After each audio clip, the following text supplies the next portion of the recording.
with most philosophers, you would find that they pretty much worship this idea of reason, the rational mind. And sometimes you would come across a few philosophers who would say that reason is not everything.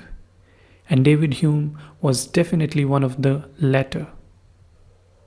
The 18th century philosopher David Hume, he taught us that passion has a higher place than the reason. The reason is merely a slave of our passion, which is something like that we do things because we want to do. We have those intuitions, irrational intuitions, and then after doing them or after chasing them, we kind of justify them using reason as a tool. This has also been articulated in the light of modern science. So if you read Jonathan Haidt's book, which I would recommend to you, the book called The Righteous Mind, you'll find the same ideas there. That reason is not above passion. Passion is above reason. We have these moral intuitions which we follow, and then we use reason as a tool, like a lawyer, to prove our case to other people and to ourselves.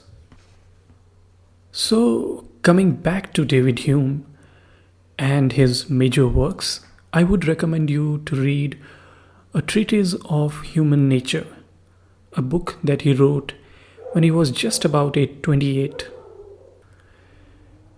And a few years later, when he thought he hadn't done a good job with the book, he developed 2 different books to explain his ideas clearly.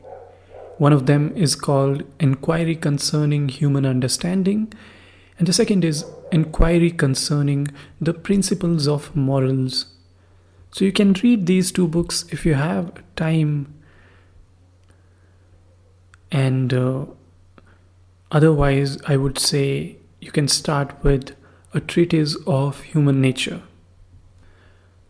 And I hope you'll have a really good time exploring his ideas, some of which I'll be talking about in this episode. So Hume starts with something very fundamental, that how do we know things? He says that in order to know something or even believe something, we must first be able to think about it. We must have that kind of concept about that particular thing. So for example, take cheese being made from milk, and that is something you know and you're very much familiar with.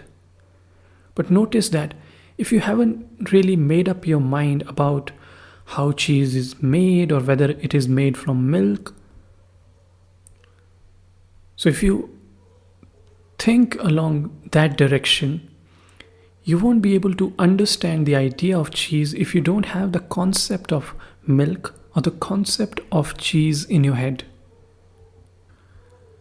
So we have to have concepts first in order to understand something or gain any knowledge. So this idea might seem a bit simple, but it has a lot of consequences. For example, in many theological discussions, when you talk about God, there will be people who will try to prove the existence of God, and there will be people who will deny these claims. But if we go by Hume's approach, we would find that we possess no coherent conception of God. So it's not a question of whether God exists or not. The point is, the whole concept is a bit empty. Because, as I said, there's no way we can even conceptualize this. And similarly, Hume's get to the conclusion of this immaterial soul and says how we can't really conceive this idea. So once again, we must repeat There are two things that Hume is talking about. One is the knowledge. It's kind of information that is coming to us through our senses. And the second is the concepts. And he says that pretty much every concept we possess, it's also ultimately furnished by our experience. So without our experience, we cannot really have a concept of anything. And if we don't have the concept, we cannot acquire that knowledge. So when he talks about these concepts or ideas, he categorizes them into two categories, which is the simple ones and the complex ones. Simple ones is something very easy to perceive, just the very basic concepts. For example, the color red. You look at it, you experience it, and then you know what is the color red. So first you experienced it, and then you learned what really is red. So all the information about the color red, even the word color red, it's a part of knowledge, but it's not really a part of the concept. The concept is something that we acquired when we experienced it. So if we go by Hume's logic, we can't really have a knowledge if we haven't experienced something. So if somebody hasn't experienced the color red, that person cannot understand. Even if we give all the information about frequency, color, all the theoretical information about it, but that person won't understand what is this color red. Similarly, as I said, when Hume talks about human soul, he says that when I survey my inner mental landscape, I never catch sight of any soul. And that is very similar to some of the Buddhist ideas you find. That when you trace yourself, you look inwards, you don't find anybody in there. And while functioning normally in our day-to-day lives, we kind of assume that we are sitting inside this body. But that's not really the case. And this is exactly what Hume is talking about, the self. The self is merely an illusion. So according to him, it's just our own ideas of self are just flow of thoughts and ideas. And we don't have any conception of self. We can't even conceive it. Just like the idea of God. One of the other interesting ideas by David Hume is that of causation,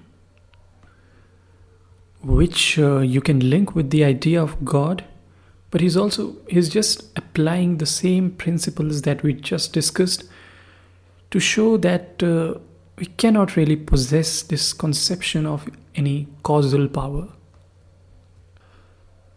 What does that mean? So let me give you an example. Suppose you see a billiard ball colliding with another, and then when it collides with the other one moves. So clearly you might think this is the experience of the causation that is taking place. One cause is affecting something else. But David Hume says no. He says that what you are experiencing is that one event taking place, that is one ball moving up to another, and then another ball moving. You are observing these events as they are happening. You are not witnessing the cause, the causation exactly. Where is the cause that you're seeing? It's the concept in your head that you have developed through your senses, through as children develop this when they learn all these motor skills, that how physics function, how one body moves another. These are all the concepts that you acquired. But you are not witnessing the causing which is taking place here. So, although it sounds a bit counterintuitive, but he argues that the correlation, it's not meaning causation here. For example, if sun comes up in the morning and you wake up in the morning, it's not that sun is causing you to wake up. We can't say that. It might be just be a coincidence. Even if it is happening every day, day after day, every time it is happening, still we are not witnessing the cause of it. And most importantly, we are not seeing the causal connection. Another way of looking at it could be that if you flip a coin millions and millions of times and every time it turns up as heads, would you say that it's just heads? It's a coincidence here, but we can't really establish a connection. Similarly, he says, as radical as it sounds, that we can't really establish a connection here. So what is really happening? Who is behind all this? And is there anybody behind all this? What is causing anything? Or is there nothing at all which is causing? No causation at all. And for that, you'll have to read his works. I'll leave you wondering at that.